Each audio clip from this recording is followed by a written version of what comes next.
Hey, mes paroles valent cher. Salut à tous, j'espère que vous allez bien. Le chairman pour vous servir. Les Guzney m'appellent le Charlie Fimbi 500, mais les deux sont corrects. Anyway, Sarcel représentant, Sect Abdoulaye évidemment. Bienvenue sur WSL, c'est toujours ton émission qui est à rassembler motive. Au fil des émissions, nous recevrons différentes personnalités qui viendront s'asseoir à ma table, nous parler de leurs échecs, mais surtout de leur réussite. Alors Hugo, take a seat, non? Fabia Papa, Baponton, c'est de l'atier. Et j'aime ça. PDG, let's get it! We hustle, baby.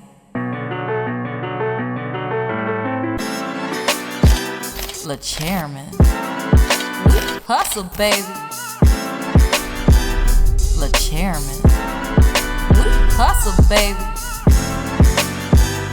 Le chairman. De retour sur We Hustle et aujourd'hui je suis vraiment fier de recevoir un homme de cœur, un homme qui nous motive, un homme qui nous incite à entreprendre. L'homme que l'on nomme Monsieur Philippe Simo. Take a seat, Ego. Comment tu vas? Très bien, et toi? Tout va bien? Ça va. Merci d'avoir accepté l'invitation. C'est moi qui te remercie de m'inviter à ta table. Tu nous fais du bien, tu nous motives, tu nous inspires et il était impératif que tu sois parmi nous. Merci. Dis-moi, est-ce que tu peux te présenter s'il te plaît pour celles et ceux qui ne te connaissent pas? Oui, bien sûr. Je m'appelle Philippe Simo. Je suis un jeune de la diaspora qui est né et a grandi au Cameroun. Je suis venu en France pour mon cycle d'ingénieur il y a quelques années maintenant. Et au terme de mes études, j'ai commencé à travailler ici comme la plupart des jeunes, hein, simplement. Et puis au bout d'un certain temps, je me suis rendu compte que mon cœur pour l'Afrique m'imposait de davantage travailler sur ce continent-là. Et c'est comme ça que j'ai commencé simplement à faire de l'entrepreneuriat sur le continent à très petite échelle. Et ensuite, à progresser. Et puis, par la suite, je me suis rendu compte que ça intéressait beaucoup de gens autour de moi. Chaque fois que quelqu'un de la diaspora congolais, camerounais, ivoirien savait ce que je faisais en Afrique, il était très intéressé. Et je me suis dit, mais plutôt que de répondre tout le temps aux gens aux mêmes questions, je vais faire une chaîne sur laquelle je vais raconter mon histoire, mon parcours entrepreneurial. Et comme ça, quand quelqu'un me demandera qu'est-ce que tu fais, je lui dirai, va voir sur la chaîne, c'est déjà fait. Et j'avoue que j'ai été très agréablement surpris de voir à quel point ça a pris, parce que à l'époque, quand je me lançais, c'est un peu différent maintenant, mais j'avais aussi fait un constat qui était triste, c'est que les Noirs sur Internet ne parlaient que de rap, ou alors de musique en général, ou alors de comédie. Et je me disais, mais il n'y a pas que ça dans la communauté. Il y a aussi des gens qui font du business, des gens qui font d'autres choses, et ils n'ont pas de représentation sur les réseaux. Et je me suis dit que ça pouvait être intéressant de venir partager mon histoire sur Internet. Voilà, un peu fait de manière un peu vaste. Donc, je suis entrepreneur. Aujourd'hui, en Europe, en France principalement, et en Afrique, Cameroun, Côte d'Ivoire, bientôt Sénégal, et je suis passionné d'Afrique. Et c'est très bien, c'est une excellente présentation, Philippe. C'est une excellente. T'es de quelle ethnie, toi? Ah, alors, je suis africain. Ouais. C'est tout. C'est tout? C'est tout. D'accord. Tu veux pas rentrer dans une case? Non. Ok. Non. Très bien. Camerounais? Oui, je suis camerounais. Ouais. D'accord. Fier de l'être, ouais. Mais fier d'être africain aussi. J'estime qu'on nous a assez divisés comme ça, pour ne pas rajouter nous-mêmes des couches supplémentaires de division. Mais tu peux être fier de ta provenance sans Bien sûr, parler je suis très fier d'être camerounais. Non, alors, très honnêtement, je pense que tous ceux qui sont camerounais, rien qu'à l'évocation de mon nom, il faut savoir que c'est un peu comme en France. Quand tu es un breton, tu lis le nom, tu vois qu'il est breton. Je suis de l'ouest du Cameroun. En fait, je suis originaire d'un mixte. C'est-à-dire que je suis un métis à l'intérieur du pays. Mon père est originaire de l'ouest Cameroun et ma mère, elle est plutôt originaire des côtes. Donc, si tu veux, je suis mélangé entre ce qu'on appelle communément les Bamileke, qui est un grand groupe à l'ouest, et un groupe plutôt plus bas qui, lui, s'appelle les Bassa. D'accord. Bon, bah, c'est très donc, voilà. bien. Tu as eu les réponses ethniques. C'est très bien, c'est important ici, c'est important. Et voilà, et tu parles bien. Comme je te l'ai dit tout à l'heure, hors émission, tu nous motives, etc. Et ça, c'est très bien. Mais c'était quoi le cursus scolaire déjà au pays avant même d'arriver ici?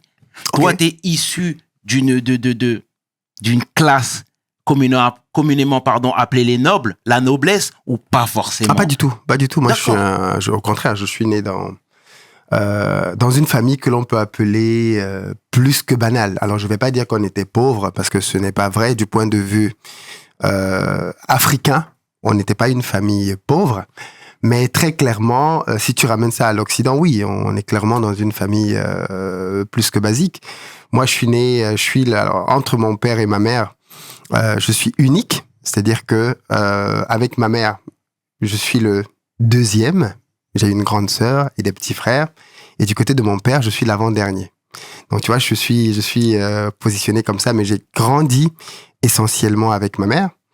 Et ce qui est intéressant, c'est que nous, on a vécu dans ce qui peut être qualifié aujourd'hui d'HLM, hein, très clairement. Mm-hmm. Donc, c'est pas dans ces endroits que des personnes nobles ou riches vont vivre. Mais en réalité, en tant qu'enfant, rien ne me manquait, parce que ma mère a toujours essayé à son niveau de se battre pour qu'on ait ce dont on avait besoin, donc sans avoir à envier qui que ce soit. Mais non, très clairement, avec le recul, je me rends bien compte que les conditions, finalement, n'étaient pas si bonnes que ça. Beaucoup de tantes et d'oncles dans la famille envoyaient leurs enfants chez nous, ce qui fait que moi, j'ai toujours grandi dans une maison où il y avait 5-6 enfants, minimum, qui avaient la même chambre. Donc, et ça ne me dérangeait pas. Je veux dire, moi, j'ai pas connu une enfance où j'avais ma chambre, ça n'existait pas du tout. On était 4, 5, 6, 2 par lit avec des lits en étage. Et on a toujours grandi comme ça, c'était très bien. Donc non, voilà un peu les conditions dans lesquelles j'ai grandi. Par contre, j'étais très turbulent quand j'étais petit. Très, très turbulent. Peut-être aussi dû aux conditions dans lesquelles, dans les quartiers dans lesquels on était. Et je crois que comme ma mère dit souvent, ce qui m'a sauvé, c'est l'école. Parce que je pense que j'ai toujours été bon à l'école, malgré tout ça. C'est-à-dire que j'étais le genre d'enfant qui n'étudiait jamais. C'est-à-dire quand je rentre à la maison le soir, je dépose mes affaires, je vais jouer. Je rentre à 20h, 21h, je mange, je dors. Le lendemain, ainsi de suite. Et pourtant, à la fin d'année, j'avais toujours les notes qui me permettaient de valider mes années. À tel point qu'on se demandait, mais lui, il étudie où et quand? Parce que j'étais tout le temps dehors.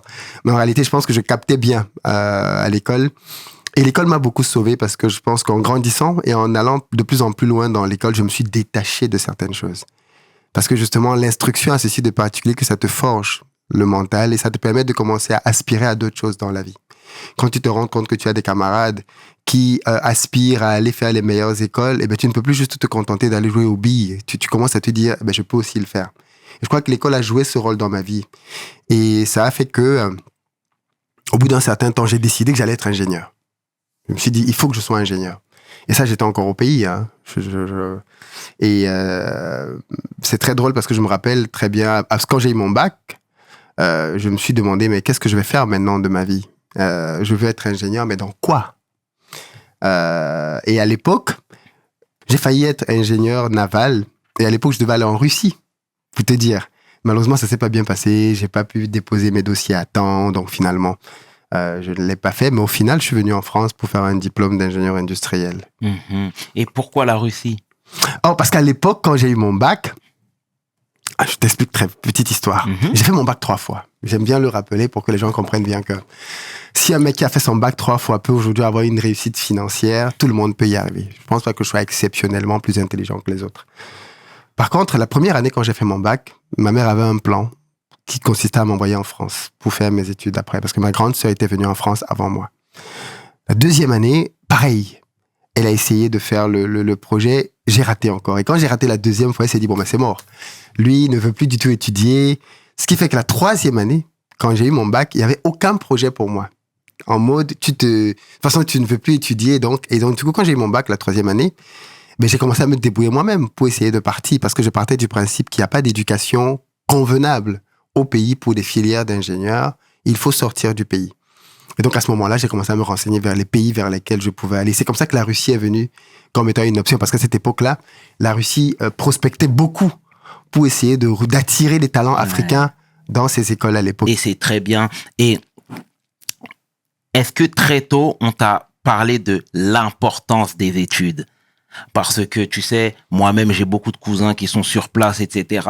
Et même quand on était au même niveau, ils avaient toujours un temps d'avance par rapport aux Européens. Tu vois ce que je veux dire? Dans la mesure où ils étudiaient plus, et les cours étaient mieux structurés, ils avaient beaucoup plus de facilité et le niveau était beaucoup plus élevé. Tu confirmes mes dires? Je confirme à 200%. Quand on arrive ici en école d'ingénieur, parfois c'est de la balade. C'est-à-dire que le niveau avec lequel on vient est très élevé parce qu'on a un niveau théorique. C'est très important de préciser théorique. On a un niveau théorique très fort en Afrique, un niveau pratique très faible parce qu'on n'a pas les laboratoires. Moi, en tant qu'ingénieur, c'est en France pour la première fois que je vais programmer un automate. C'est-à-dire faire une programmation et voir un robot se comporter par rapport à ce que j'ai mis dans le programme. C'est pour la première fois en France que je vais entrer dans un laboratoire de ce type-là. Il n'y en avait pas du tout au pays. Par contre, d'où me vient le goût pour les études? Je pense que de mes deux parents, finalement. Mon père, c'est quelqu'un qui vient d'une famille extrêmement pauvre. Pour le coup, je peux le dire pour mon père.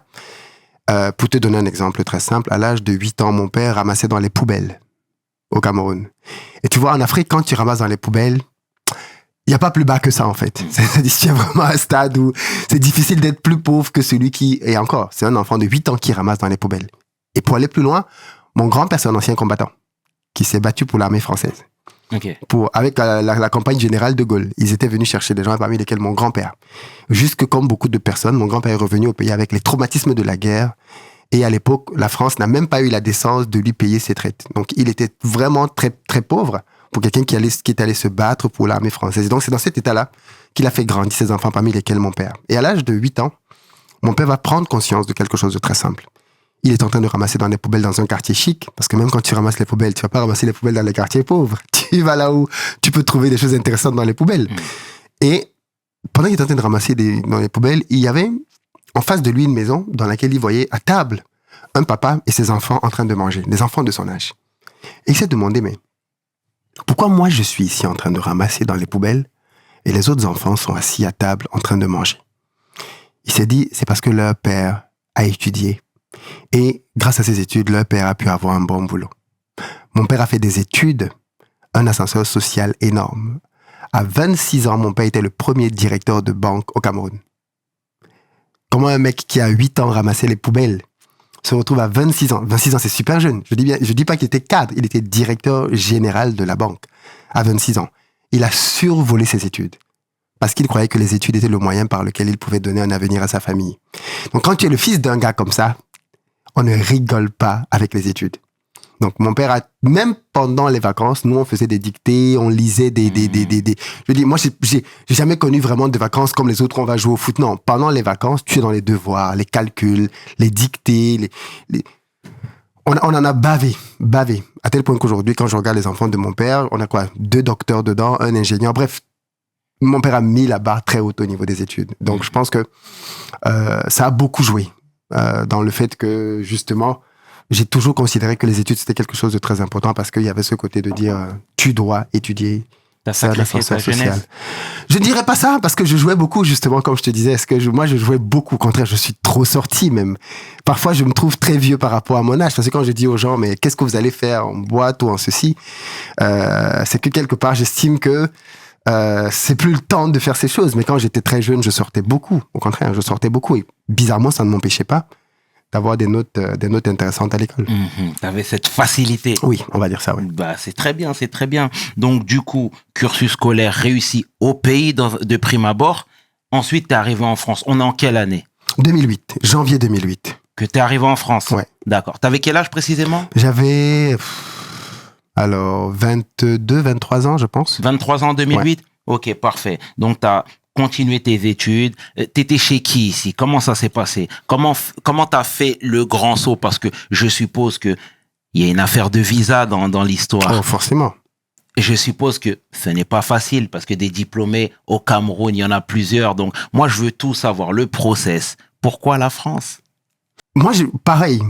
Ma grande sœur est venue en France avant moi. Yes. Et elle était venue clandestinement. C'est-à-dire qu'elle était venue pour faire des vacances. Elle avait eu un visa de vacances et elle est restée. J'ai vu les galères de ma grande sœur en France quand elle n'avait pas de papier. J'ai vu comment ça mettait en stress ma famille au pays, comment il fallait lui trouver de l'argent tous les mois. Et je me suis promis que je ne sortirais jamais du Cameroun pour aller clandestinement quelque part. Jamais, au grand jamais. Parce que les gens ne s'en rendent même pas compte du stress qu'il y a derrière eux quand ils sont partis. Et à partir de là, je me suis dit, le seul moyen que j'ai d'aller en Europe de manière propre, c'est au travers de mes études. Une fois de plus, les études ascenseur social. Et donc, quand j'ai eu mon bac plus 2, J'ai postulé simplement pour des écoles d'ingénieurs en France. J'avais déjà bien évidemment des camarades qui avaient voyagé, donc je me suis renseigné auprès d'eux. Quelles sont les bonnes écoles d'ingénieurs qu'il y a? La France avait l'intérêt que c'était le pays dans lequel ma grande sœur était. Donc, en venant en France, je ne venais pas dans un pays dans lequel je ne connaissais personne. Au contraire. Mais il y avait aussi l'intérêt que, en France, je parlais déjà la langue.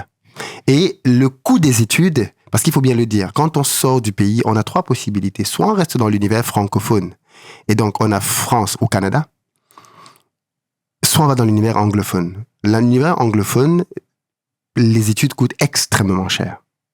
Pour te dire, moi, j'ai intégré une très bonne école d'ingénieur en France et ma scolarité me revenait à moins de 1 000 € par an. C'était laquelle? J'ai fait l'UTT. C'est une université de technologie qui est basée à Troyes. Ok. Et donc, pour venir en France, pareil, j'ai fait ma demande de visa classique. Aucune tricherie, aucune magouille. Je suis allé à l'ambassade de France. J'ai déposé mon dossier avec mes notes, comme quoi les notes, ça sert. J'avais eu mon admission. Je veux aller en France pour étudier dans une école d'ingénieur. Ils m'ont fait passer un entretien très simple. Et quand j'ai fini de passer l'entretien, 3 jours après, je suis venu pour retirer mon visa. J'avais eu le visa. Faut te dire à quel point c'était invraisemblable. Je suis rentré à la maison. Parce que quand on a fini de manger à midi, je suis allé chercher mon visa. Et ma mère allait faire sa sieste. Je suis revenu, genre vers 15h. J'ai frappé à sa porte, je suis entré. Je lui ai dit alors. Elle me dit alors. Elle s'attendait à ce que je n'ai pas le visa. Parce qu'on n'a pas magouillé, on n'a rien. Enfin, je lui ai dit j'ai le visa. Elle dit non, tu blagues. Je lui ai dit mais si, j'ai le visa. Elle a regardé mon passeport. Elle était très agréablement surprise. C'est comme ça que je suis arrivé en France. Et là encore, je ne suis pas arrivé en France avec une caution. Parce que quand tu viens en France, tu as 2 possibilités. Tu peux payer ce qu'on appelle une caution bancaire. C'est-à-dire que tes parents mettent sur un compte bancaire en France l'équivalent de l'argent dont tu auras besoin pendant 1 an. Donc, on parle quand même d'une somme qui est non négligeable. On parle de plus de 7 000 € parce que le gouvernement français, l'État français estime que les étudiants doivent avoir un peu plus de 700 € par mois pour vivre décemment. Et donc, si tu veux venir en France, tes parents doivent bloquer cette somme sur un compte en banque. À mon niveau, mes parents n'ont pas fait ça parce que justement, ma sœur était déjà en France, elle était régularisée, elle travaillait. Et donc, elle m'a servi de ce qu'on appelle une caution, c'est-à-dire qu'elle s'est portée garante de me prendre en charge quand j'allais arriver en France. Et donc, quand je suis arrivé en France, et pourquoi j'arrive en janvier? Parce qu'en fait, ma rentrée, elle est en septembre. La grâce que j'ai eue, c'est que mon école d'ingénieur fait 2 rentrées, ce qui n'est pas le cas de beaucoup d'écoles. C'est-à-dire qu'il y a une rentrée en septembre et une rentrée en janvier. Et donc, j'avais eu mon admission pour la rentrée de septembre. Jusqu'en septembre, ma mère était aux États-Unis. Je ne pouvais pas partir du pays à ce moment-là parce que j'étais seul avec ma grand-mère et mes petits frères. Je ne pouvais pas partir du pays. Donc, j'ai dû attendre qu'elle revienne des États-Unis en décembre, je pense, ou novembre. Et donc, à partir de là, on a planifié le voyage pour janvier. Et c'est comme ça que je suis arrivé en France, chez ma sœur, à Vincennes. J'ai vécu à Vincennes un certain temps. Et ensuite, je suis allé à Troyes pour mes études. Mais c'était ta sœur qui est venue clandestinement ici? Oui, entre-temps. Qui avait été régularisée entre-temps? Oui. Elle s'est bagarrée? Beaucoup. Beaucoup. C'est très bien, c'est très bien. Et voilà, l'acclimatation ici. Le changement était brutal à tous les niveaux? Oui, quand même. Alors, oui et non. Oui, parce qu'il faut se le dire, c'est une culture totalement différente. Yes. Absolument différente. Par exemple, je vais te prendre un cas de figure très simple. Moi, je suis arrivé en janvier. Ok, donc il fait super froid. Premier soir, on me fait un Paris by night en voiture, on fait le tour de la ville. Et je suis très surpris et même choqué un peu de voir des gens qui s'embrassent dans les rues. Ben oui. Je me dis, mais c'est quoi cette blague? Comment? En plus, tu vois, ce sont des jeunes, ils sont sur des bancs. Il fait super froid. En plus, ils sont sur des bancs en train de s'embrasser. Je me dis, mais c'est quoi ce délire? Et partout où je partais, je voyais des gens qui s'embrassaient, même dans le métro. Et ma première fois, Paris m'a déplu. Justement, parce que je me disais, mais c'est quoi cette ville dans laquelle... Et j'avais juste une hâte, c'était partir à Troyes. Et quand je suis arrivé à Troyes, c'était un peu différent parce que du coup, c'est un peu plus... C'est la région, oui. C'est un peu plus calme.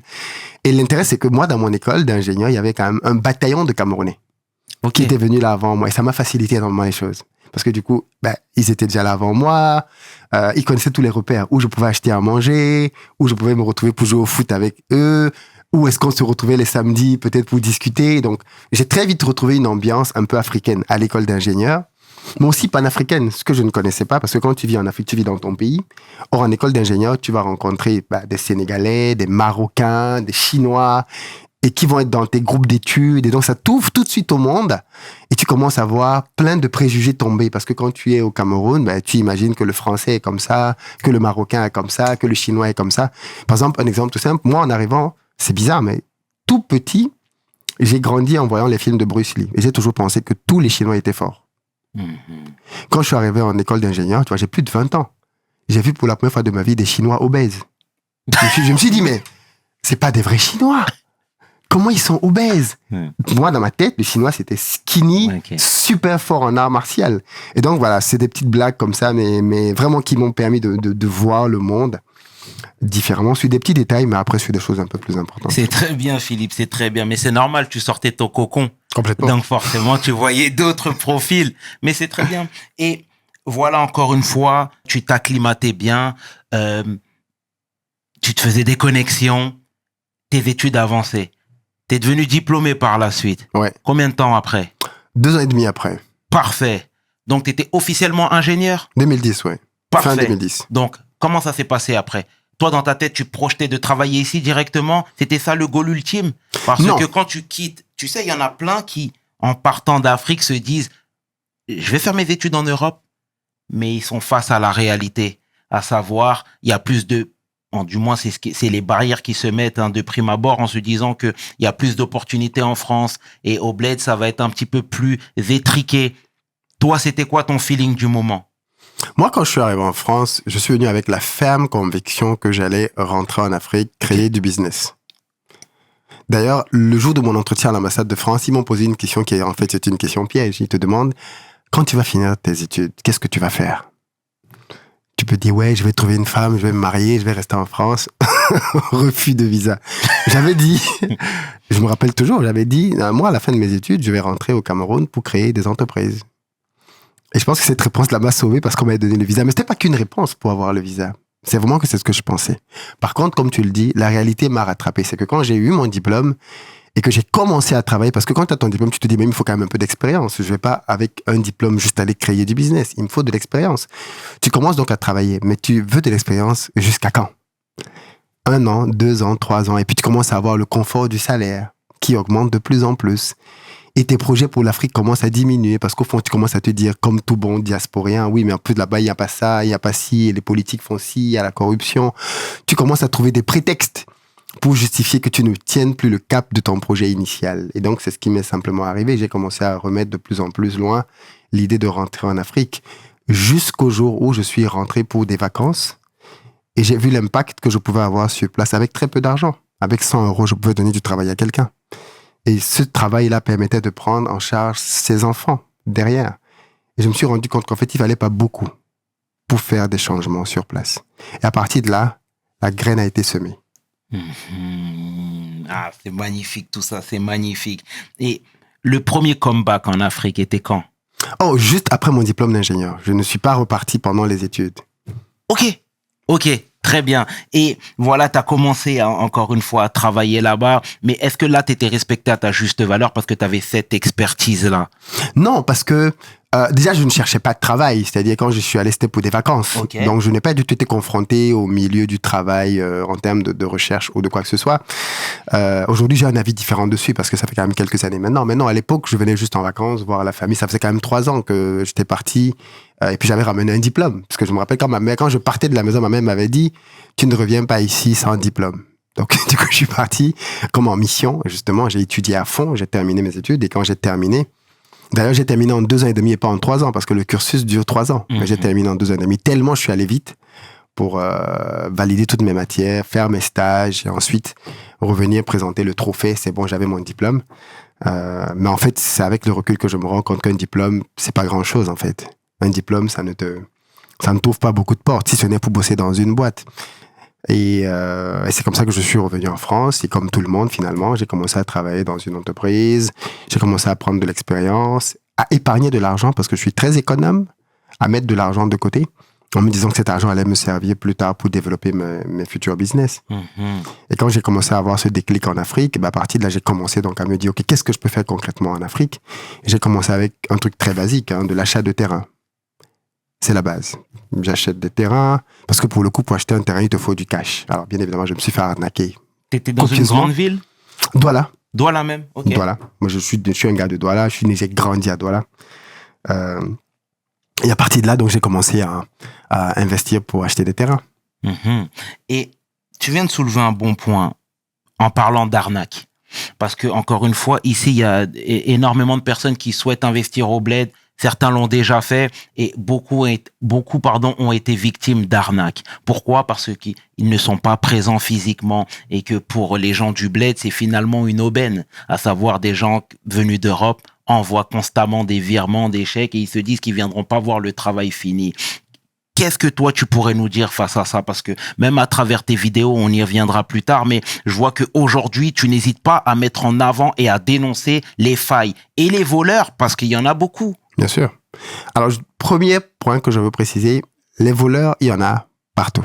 Absolument. On a souvent tendance à penser que, parce que j'en parle beaucoup par rapport à l'Afrique, qu'il n'y a que ça en Afrique. Non, moi j'ai des entreprises en France et on me vole en France aussi. Premier point, il faut le préciser. Le deuxième point, maintenant que ce que c'est dit, oui, c'est vrai que malheureusement, dans notre communauté, sur le continent, il y a beaucoup de précarité et certains essayent bien évidemment les chemins de facilité. Et ça fait que tout le monde essaye de te voler. Je le dis souvent, effectivement. Tout le monde. Parfois même tes propres parents. On va pas appeler ça du vol, mais même tes parents, tu envoies 1 000 €, ils mettent d'abord 200 € de côté et c'est avec le reste qui fait le projet. Voilà, les gens essayent de te gruger à gauche, à droite. Mais j'aimerais dire aux gens que si ça vous paraît anormal, c'est parce que certainement vous n'avez pas essayé de lancer un projet. Parce que quand vous essayez de lancer un projet, vous allez vous rendre compte que cette tendance à vouloir abuser des gens qui se lancent, elle est dans beaucoup d'endroits.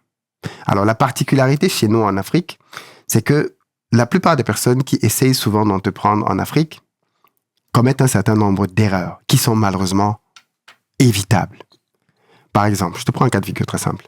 Quelqu'un dans la diaspora, toi par exemple, tu veux envoyer de l'argent dans un pays en Afrique pour que tes parents construisent une maison. Ça, c'est le truc classique. Tu envoies de l'argent à tes parents pour qu'ils construisent une maison. J'ai interviewé une fois quelqu'un sur ma chaîne et il a dit, le gars qui fait ça devient lui-même une tentation pour ses parents. Pourquoi? Parce que tu demandes à ton père d'aller construire une maison alors que lui-même, il n'a pas construit de maison pour lui-même. Ton père n'est pas ingénieur en construction, il n'est pas ingénieur en bâtiment. Mais tu viens lui confier de l'argent pour qu'il fasse pour toi ce dans quoi il n'a aucune expérience. Dans le meilleur des cas, il va simplement se tromper et perdre ton argent. Dans le pire des cas, il va manger aussi dedans. Parce que tu lui mets en face des sommes qu'il n'a jamais connues pour faire un projet qu'il n'a jamais fait. Comment tu veux que ça marche? Je me suis rendu compte qu'il y avait une grosse faille dans nos pays. Ce sont les intermédiaires de confiance. Et c'est pour ça d'ailleurs que j'ai créé Investir au pays. Aujourd'hui, Investir au pays, l'une des missions d'Investir au pays, c'est de régler ce genre de problème. Toi, par exemple, tu veux lancer un projet de construction dans un pays en Afrique, tu n'as plus besoin d'envoyer de l'argent à ta famille. Tu signes un contrat professionnel avec une entreprise qui est nous, Investir au pays, et nous, on va faire le travail pour toi d'après un contrat qui dit tu vas payer telle somme et voilà ce qu'on va te donner comme rendu. Et au fur et à mesure que le travail évolue, on te fait des comptes rendus pour que tu vois l'évolution de ton travail. Aujourd'hui, avec les outils technologiques, on peut le faire facilement. Des prises de drones, ainsi de suite. On te montre l'évolution de ton chantier. Donc, ceci pour dire que les arnaques que les gens rencontrent en Afrique sont souvent dues à beaucoup de naïveté, c'est-à-dire qu'on fait effectivement confiance, mais être père ou être mère, ce n'est pas une compétence. Ce n'est pas parce que c'est ta mère qu'elle est compétente pour t'aider à lancer un projet. Il faut savoir mettre les émotions de côté, l'affect de côté et être purement rationnel et factuel quand il s'agit de parler d'argent et de business. Et si on veut être transparent, toi, t'as discipliné les tiens?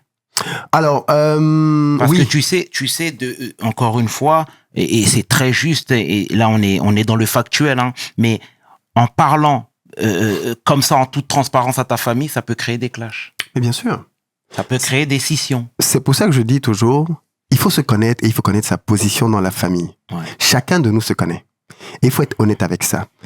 Moi, par exemple, dans ma famille, mes parents savent, ma mère, ma feu-mère, parce qu'elle est partie maintenant, savait, mon père sait, parce qu'il est vivant, que je suis très rigoureux sur certaines choses. Et il ne faut pas me chercher sur certaines choses. Quand j'envoie de l'argent pour faire une chose, il faut la faire.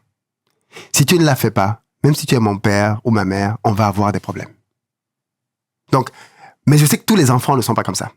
Il faut que tu te connaisses et que tu saches quelle est ta position par rapport à tes parents. Moi, j'ai des amis qui investissent en Afrique. Leurs parents ne savent pas qu'ils sont en train de faire quelque chose. Parce qu'il sait que, par rapport à sa position vis-à-vis de sa famille, s'il les implique, ça va mal se passer. Parce qu'ils ne vont pas le respecter. Ils ne vont pas respecter son argent et ça va créer des conflits derrière. Si tu sais que dans ta famille, justement, il n'y a pas tu n'as pas cette position de force qui fait que quand tu parles, on t'écoute, eh ben, n'entre pas en conflit avec les gens. Fais ton truc de côté et n'implique simplement personne. C'est tout. Ils ne sont pas obligés de savoir. L'autre alternative, fais dans un pays qui n'est pas le tien. On parle tous d'Afrique, Afrique, mais mettons ça en œuvre. Parce que beaucoup de gens veulent aller investir dans leur pays d'origine, alors que parfois, le meilleur endroit où tu peux faire ce business, ce n'est même pas ton pays d'origine. Parce qu'il faut se le dire. En Afrique, il y a des pays qui sont plus avancés dans certains secteurs que dans d'autres. Si tu as envie de travailler dans les mines, je te dis, va en RDC, va peut-être au Cameroun, va dans des pays qui ont des sous-sols très riches. Mais tu vas pas me dire, oui, mais moi je suis rwandais, donc je veux le faire au Rwanda. Mais le Rwanda, c'est pas un pays propice pour faire ça. Je suis d'accord avec toi sur toute la ligne par rapport à ça, mais est-ce que les gouvernements sont facilitants? Là Tu aussi, comprends? là Et aussi, elle est là la problématique. il y a beaucoup d'inégalités entre les pays. Parce que tu vois, les gens restent souvent avec des idées de se dire, oui, mais en Afrique, il n'y a pas ci, en Afrique, il n'y a pas ça. Il faut savoir qu'aujourd'hui, nos pays sont à la recherche d'investisseurs. Tous les pays africains. D'ailleurs, pas que les pays africains. La France fait la cour au Qatar pour investir. Tous les pays au monde se battent pour attirer des investisseurs. Les pays africains le font aussi. Et aujourd'hui, les pays africains se rendent de plus en plus compte que la diaspora africaine peut constituer une réelle alternative pour ne plus dépendre des grandes multinationales. Et donc, il y a de plus en plus dans les pays africains des mesures d'accompagnement pour que les gens de la diaspora viennent investir sur place et développer des secteurs d'activité bien précis. Et je le dis de manière très sérieuse, les pays le font vraiment. Le problème de beaucoup de gens qui critiquent, c'est qu'ils sont déconnectés du terrain et ils politisent tout. Tu peux ne pas être d'accord avec un gouvernement, mais ça ne veut pas dire que tu ne vas pas aller prendre le temps de te renseigner pour savoir qu'est-ce qui se fait. Beaucoup de gens pensent que tu ne peux pas faire du business dans tel pays si tu ne corrompes pas tout le monde. Alors que dans les faits, moi, je suis allé dans plusieurs pays maintenant en Afrique investir. Je n'ai jamais donné un centime à quelqu'un. Mais si j'écoutais ce que les gens me disaient, ah, maintenant, tu ne peux rien faire là-bas, tout est corrompu. Donc, parfois, on a encore ces images-là qui nous font énormément de tort parce que, malheureusement, dans les administrations, il faut que l'on comprenne bien que ce sont des jeux très complexes. Même quand il y a un président qui est au pouvoir, même dans son propre gouvernement, tout le monde n'est pas d'accord avec lui. Et chacun essaye à son niveau de pouvoir se battre pour ne pas être retiré la prochaine fois qu'il va avoir un remaniement ministériel. Donc les gars essayent quand même de travailler à leur niveau. Alors bien évidemment, je ne suis pas en train de dire que tout est parfait, que non. Mais je dis, avant de porter des accusations comme celle-là, et c'est pour ça que je médiatise ce que je veux en Afrique. C'est très bien. C'est pour montrer aux gens que sortez des clichés. Il y a des difficultés en Afrique, c'est vrai, mais ce ne sont pas celles auxquelles vous pensez. Et quand je partage ce que je fais en Afrique, tu peux t'en rendre compte, comme tous ceux qui suivent mes aventures, ce ne sont pas les gouvernements qui me mettent des bâtons dans les roues. C'est pas des politiques. C'est des individus lambda qui me volent, qui ne payent pas mes contrats, qui ne font pas ceci, cela. Ce sont ces personnes-là qui sont des freins à mon activité. Ce n'est pas le gouvernement, ce n'est pas la France, ce n'est pas le franc CFA, ainsi de suite. Attention, je ne dis pas que ces choses-là ne doivent pas être changées. Mais dans les faits, ce qui bloque aujourd'hui, c'est pas ça. Alors, quand tu vas atteindre une certaine taille, que tu vas commencer à générer un certain type de montant, forcément, tu vas avoir d'autres adversités. Mais les gens se plaignent alors qu'ils n'ont même pas encore commencé. Moi, je dis souvent aux gens, avant que la France ne s'intéresse à toi, il faut que tu sois multimillionnaire, mon pote. Il faut que tes entreprises génèrent par an 20, 30, 40, 50 millions d'euros. Et encore, c'est même pas beaucoup d'argent. Il faut que tu ailles à des sommes où, franchement, là, tu commences à être inquiétant. Mais quelqu'un qui arrive à ces sommes-là, c'est quelqu'un qui s'est bâti son propre réseau. Mais bien sûr, quand tu es dans un pays, quand tu évolues dans le business, tu te fais un réseau. Tu te fais un réseau dans la police, dans la gendarmerie, dans les douanes. Tu te fais ton propre réseau qui fait que tu ne deviens pas milliardaire du jour au lendemain. Quand tu es milliardaire, c'est que tu as autour de toi les avocats, tu as tout ce qu'il faut pour pouvoir devenir fort. Et ça, les gens qui critiquent n'en ont pas conscience. Ils pensent que c'est eux, la personne qui est juste là en France, dans la diaspora ou aux États-Unis, qui va venir et qui va être attaquée. Non. Tu n'intéresses personne au début parce que tu ne vaux rien, tu ne pèses rien. C'est quand tu vas commencer à peser que tu vas commencer à inquiéter les gens. C'est bien juste et bien vrai, frérot. Non, mais c'est important que tu nous sensibilises, que tu nous mobilises sur tout ça, parce que clairement, c'est criant de vérité tout ce que tu dis. Et le libre-échange, finalement. Est-ce que toi, parfois, on te met des bâtons dans les roues? Je sais que tu as dit que les gouvernements étaient facilitants, en tout cas en ce qui te concerne, mais et le reste? Non, alors, ce n'est pas par... Alors, je ne pense pas que ce soit par rapport à moi parce que c'est moi. Puisque quand moi, c'est pas moi qui vais dans les administrations. Et j'ai même des entreprises... Alors, j'ai une entreprise qui s'appelle Investir au pays qui est connue, ok? Ouais. Mais j'ai d'autres entreprises qui ont des noms dont je ne parle même pas, qui ne sont pas connus. C'est-à-dire que quand le dossier arrive dans l'administration, on peut même pas dire « Ah, c'est le gars d'Investir au pays, là. » Tu te mets pas en avant? Non. Je me mets en avant uniquement dans mes vidéos pour parler. Mais quand Ok. c'est administratif, non. Donc ton nom est pas... Non, ce sont les Ok, cabinets qui gèrent. Ok. C'est pour ça que je dis, on a beaucoup d'imaginaires dans nos têtes qui nous font nous dire que les choses vont être très compliquées, ainsi de suite. Mais dans les faits, ce qui bloque beaucoup de gens, ce sont des barrières qui se sont eux-mêmes mises. Honnêtement, je ne vois pas aujourd'hui un gouvernement venir empêcher à quelqu'un de lancer une entreprise. Pourquoi? Mais tout à l'heure, tu as parlé de réseau et c'est très important. Comment tu t'es créé ce réseau-là? Parce que, encore une fois, toi, tu es Camerounais et tu disais tout à l'heure que tu n'avais pas l'habitude de sortir du pays et même de Douala, hein, finalement. Mais comment, plus tard, t'es parti à Abidjan, créer ton propre réseau? Tout à l'heure, hors émission, tu me disais que tu avais d'autres business dans d'autres pays, mais c'est important ce cheminement-là. Oui, tout à fait. La première chose, c'est la volonté. Je pense que c'est la base. Il faut vouloir le faire. La vérité, c'est que, ça, je ne t'apprends rien, le confort est l'ennemi du succès. Beaucoup d'entre nous, parce que nous avons ce que nous appelons confort ici en Occident, nous nous bloquons à ça, en fait. Et nous pensons que la vie se résume à ça. Il faut vouloir aller chercher au fond de soi-même les ressources pour aller plus loin. Parce que aller en Afrique, ce n'est pas simple, mais ça vaut la peine. Il faut bien le comprendre. Ce n'est absolument pas simple. Mais c'est simple de réussir où? Dites-moi le pays là où c'est simple de réussir. On va voir si on va pas y aller. Par contre, en Afrique, tout est à faire. Ça veut dire que peu importe ton secteur, tu peux te lancer. Peu importe ton secteur. Dans la musique, il y a tout à faire. Je pense que tu as fait une interview récemment avec Niska, je pense. J'ai vu des extraits. Mais il dit la même chose. Peu importe le secteur, tout est à faire. Et ce dont les gens ne se rendent même pas compte, c'est que les futurs multimilliardaires du continent, c'est maintenant qu'ils sont en train de se former. C'est maintenant qu'ils sont en train de bâtir ce qui va être des empires plus tard. On ne devient pas Dangote. Non, Dangote l'a dit. Dangote, il est devenu Dangote après 30 ans. Donc, aujourd'hui, quand tu commences à travailler, c'est pas pour devenir une sommité aujourd'hui, mais dans 10, 15 ans, les business que je suis en train de lancer maintenant vont peser, je l'espère, plusieurs milliards de dollars. Mais ce sera dans 10, 15 ans. Et tu vas avoir des gens qui vont débarquer dans 15 ans. Oui, mais lui, c'était facile. Lui, quelqu'un l'a aidé. Non, c'est pour ça que je montre aux gens. Je vais dans un pays qui n'est pas le mien. Je n'ai pas d'attache là-bas. Je n'ai pas de famille là-bas. Je ne connais personne là-bas. Comment je me crée du réseau? Alors, bien évidemment, en fonction de la personne, ça dépend. Mais d'une manière très simple, je vais voir les gens.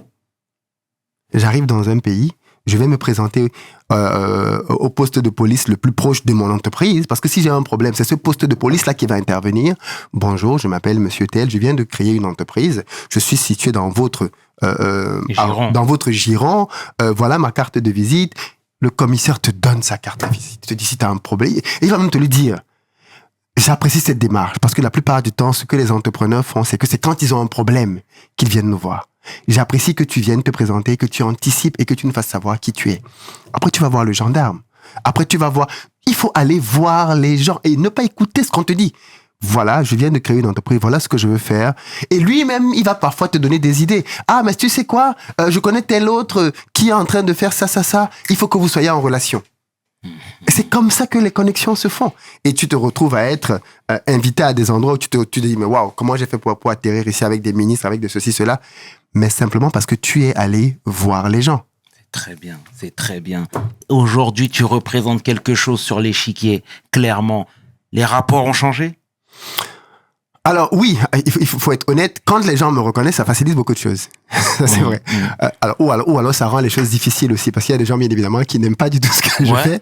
Donc, en fonction de sur qui tu tombes, soit ça facilite grandement les choses, soit ça peut rendre les choses un peu complexes. Mais oui, j'ai déjà eu des endroits où je suis un peu partout maintenant, parce que plus le temps passe, plus on est connu. Oui, quand tu arrives à l'aéroport, on te reconnaît, on te fait ceci, cela. Donc oui, ça aide parfois quand les gens me reconnaissent. Mais je tiens à préciser que pour ce qui est administratif, je ne me déplace pas. Donc, on ne peut pas dire qu'on a fait ça parce que c'était moi. Les gens font les choses parce que c'est comme ça qu'ils travaillent.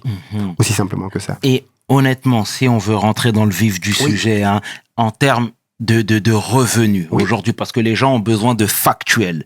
Comment il est, Philippe Simo? Je pense que 2023 va être une année qui va inverser la tendance.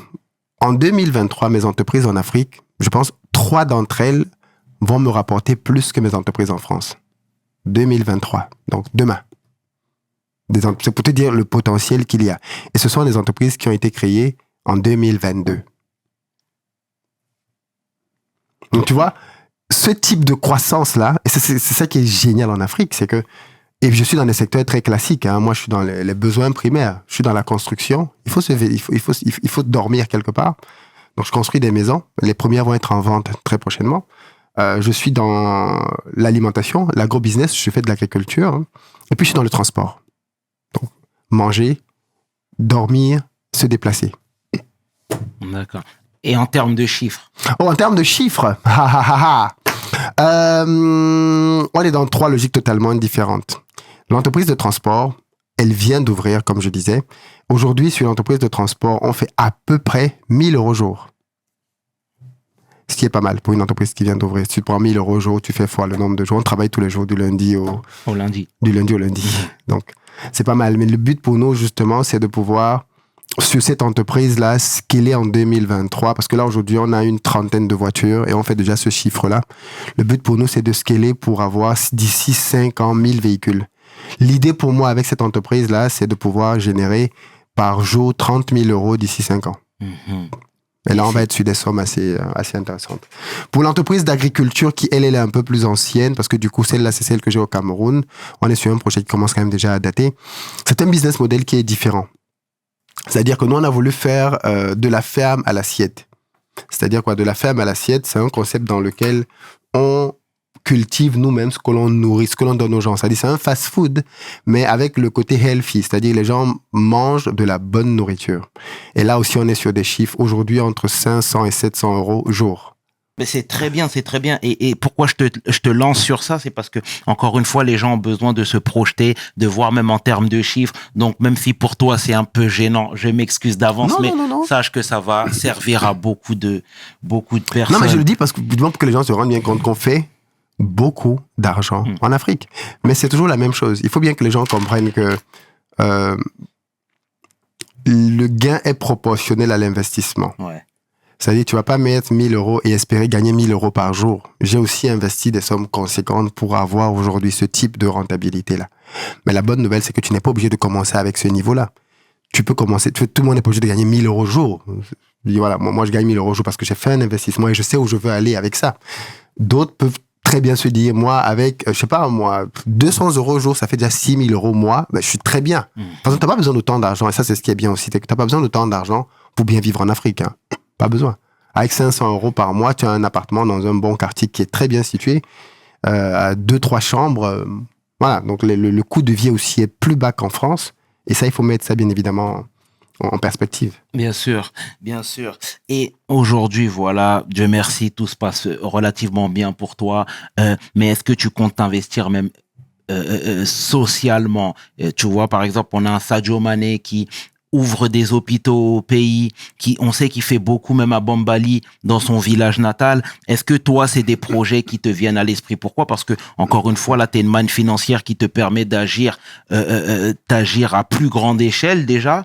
Est-ce que c'est des choses que tu aimerais faire? De toute façon, je le dis toujours, c'est obligatoire. Tu peux pas investir en Afrique sans faire de social. Soit tu n'as pas de cœur, mais c'est pas possible. Tu peux pas. Aujourd'hui, déjà, on fait déjà pas mal de choses socialement. C'est juste que je suis très discret pour la partie sociale. Je considère, et je pense que c'est peut-être un peu le cas de quelqu'un comme Sadio Mané, qu'il faut être... Moi, j'ai beaucoup de mal avec les caméras qui viennent quand tu donnes quelque chose. J'ai énormément de mal avec ça. Donc, du coup, aujourd'hui, tout ce qu'on fait en termes de dons et autres, j'essaie de le rendre le plus discret possible. Mais on essaie de soutenir des associations, des orphelinats, plein de choses sur le continent. Maintenant, dans une prochaine étape, on va nous-mêmes probablement créer notre propre structure. Parce que là aussi, c'est toujours pareil. Tu aides, mais est-ce que l'argent est vraiment utilisé comme il faut? Ça, c'est autre chose. Donc, du coup, je pense que d'ici 1 an, peut-être, on va créer nous-mêmes notre propre association pour pouvoir aider efficacement. Parce que même ici en France, il y a des gens qui ne sont pas forcément en mode business, mais qui peuvent être intéressés pour aider une assoce qui travaille en Afrique, mais qui savent aussi qu'ils ne vont pas aider n'importe qui, parce qu'en fonction de à qui tu donnes ton argent, est-ce que c'est vraiment cet argent qui arrive au pays?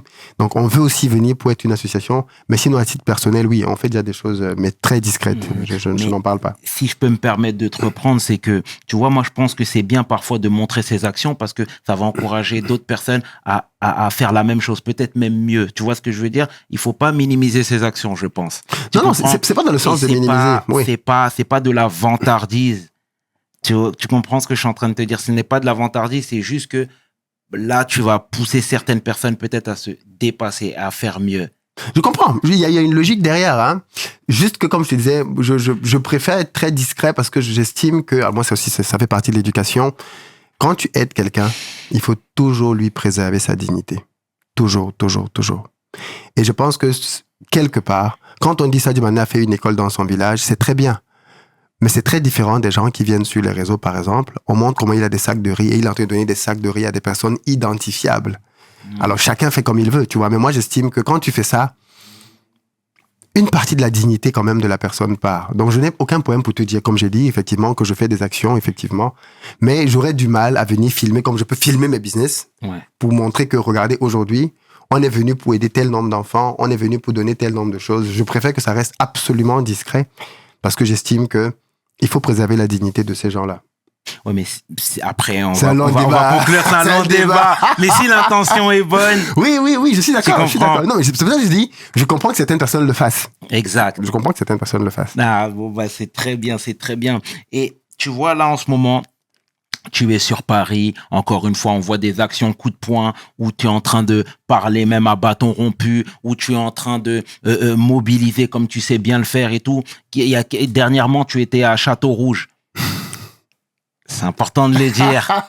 Tout à fait. C'est important de le dire. Et moi, ce qui m'a interpellé, c'est que, en fait, tu parlais des métiers manuels qui ont été même déjà très dévalorisés à nos yeux. Tu sais, même à l'école, on nous disait que c'était la voie garage. Et bon, là, je vois que il y a des prises de conscience qui sont en marche, hein, tout simplement. Mais moi, ça m'a interpellé l'exemple avec maman Janine. Ouais. Déjà, tu peux dire qui elle est? Oui, bien sûr. Et pourquoi tu as voulu la mettre en avant, s'il te plaît? Oui, maman Janine, que je ne connaissais d'ailleurs pas avant d'arriver à Château-Rouge. Pourquoi? Parce que je suis arrivé à Château-Rouge avec l'idée de me dire... En fait, je suis dans une série de vidéos depuis que je suis arrivé en France qui consistait à dire que font les Noirs de France. Ouais. Je suis allé chez Carrefour et j'ai vu que chez Carrefour, par exemple, on a un rayon monde. Et dans le rayon monde, il n'y a aucun pays d'Afrique subsaharienne. Aucun. Et ça m'a choqué parce que je me suis dit, mais c'est pas normal quand même. On est des millions qui vivons dans ces pays. Et comment on ne se retrouve pas chez Carrefour? Après, je me suis dit, bon, peut-être qu'on est ailleurs. On est certainement à Château-Rouge. Je suis arrivé à Château-Rouge et j'ai été bien évidemment déçu de constater que à Château-Rouge, qui est l'endroit où les Africains viennent acheter, il n'y a que qui achètent là-bas. L'essentiel des boutiques qui sont là-bas ne sont pas tenues par des Africains. Après avoir fait pratiquement 1 heure à tourner, toutes les boutiques où j'entrais, c'était des Chinois, des Libanais, des Indiens. Ce n'étaient pas des Africains. Les Africains étaient juste là dehors pour faire la petite main d'œuvre. Et j'ai dit, mais il y a quand même quelques Africains qui ont des boutiques ici. On m'a dit oui. Il y en a 2, 3. Parmi lesquels il y a une maman là-bas qui s'appelle Maman Janine. Et c'est comme ça que j'ai dit à mon caméraman, on va chercher Maman Janine. On est arrivé à sa boutique. Heureusement, elle était là ce jour-là. Et donc, je l'ai interviewée et j'ai découvert, comme vous, son histoire, qui est simplement merveilleuse, mais qui est l'histoire de beaucoup d'Africains venus en France. Maman Janine est venue sans papier en France il y a plus de 20 ans. En 2002 exactement, donc 20 ans précisément. Et elle s'est retrouvée à ne pas pouvoir travailler parce qu'elle n'avait pas de papier. Par contre, ce qui est formidable avec elle, c'est que son mari lui envoyait de la nourriture camerounaise, parmi lesquelles des safous, ce qu'on appelle des prunes. Et donc, il lui avait envoyé un gros stock. Elle en a mangé une partie, et puis elle a eu la brillante idée d'aller à Château-Rouge pour essayer de proposer le reste de ces prunes. Et quand elle est arrivée sur place, elle s'est rendue compte que c'était parti rapidement et à un prix assez élevé. Donc, avec cet argent-là, elle a renvoyé à son mari et lui a dit, tu sais quoi, commande-moi d'autres safous. Et c'est comme ça qu'est parti le business. Il a commencé à lui envoyer, elle dit au début 1 kilo, après 10, après 100, après 1 tonne de safou. En discutant avec elle et d'autres personnes, les gens m'ont dit, Philippe, tu ne t'en rends pas compte, mais il y avait une période où le safou était plus rentable que la drogue. J'ai dit, mais c'est une blague. Quelqu'un m'a croisé plus tard, il m'a dit, mais tout à l'heure, j'ai vu ta vidéo dans laquelle tu disais qu'on t'a dit, c'est pas moi je vends du safou. Et je te confirme que le safou a été pendant longtemps plus rentable que la drogue. Et donc voilà comment Maman Janine a pu donc amasser du capital. Et partant de là, elle a racheté un fonds de commerce. Ensuite, elle a racheté un 2e fonds de commerce. Et aujourd'hui, elle est à 4 boutiques, 2 restaurants. Elle a fait venir ses enfants, son mari. Et ça a complètement changé sa vie et la vie de sa famille. Et tu ne peux pas ne pas mettre en avant une histoire comme celle-là. C'est beau. Tu ne peux pas ne pas mettre. Parce que et c'est pour ça que je dis souvent aux gens, on ne s'en rend pas compte. Mais les histoires africaines sont plus belles que les histoires d'Hollywood. Et je le dis très sérieusement. Les histoires de À la recherche du bonheur de Will Smith, qui fait pleurer les gens là. Il y a des papas en Afrique, si on te raconte son histoire, et des mamans, on te raconte son histoire, à la recherche du bonheur, c'est rien. Sur l'échelle de 1 à 10, c'est 1 sur 10. Parce que des gens, mon père dit souvent ça, de toutes les façons en Afrique, derrière toute famille qui a de l'argent, il y a une belle histoire. Parce qu'il y a de cela quelques années encore, nous étions tous pauvres.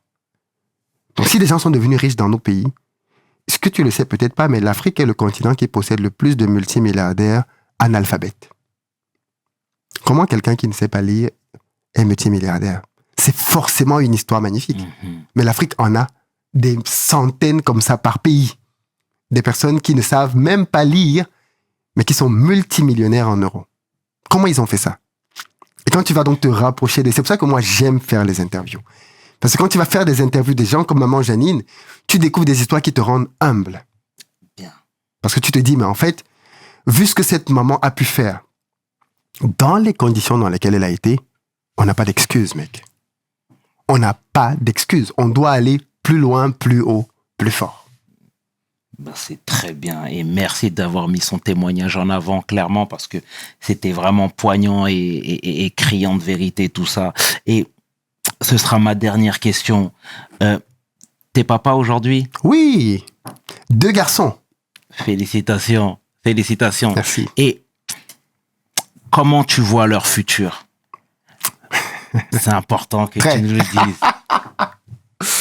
Oui, c'est drôle que tu poses cette question parce que pas plus tard, il y a 2 jours, pour être plus précis, j'ai regardé une vidéo qui m'a été transférée par un ami dans un groupe et qui m'a fait beaucoup réfléchir.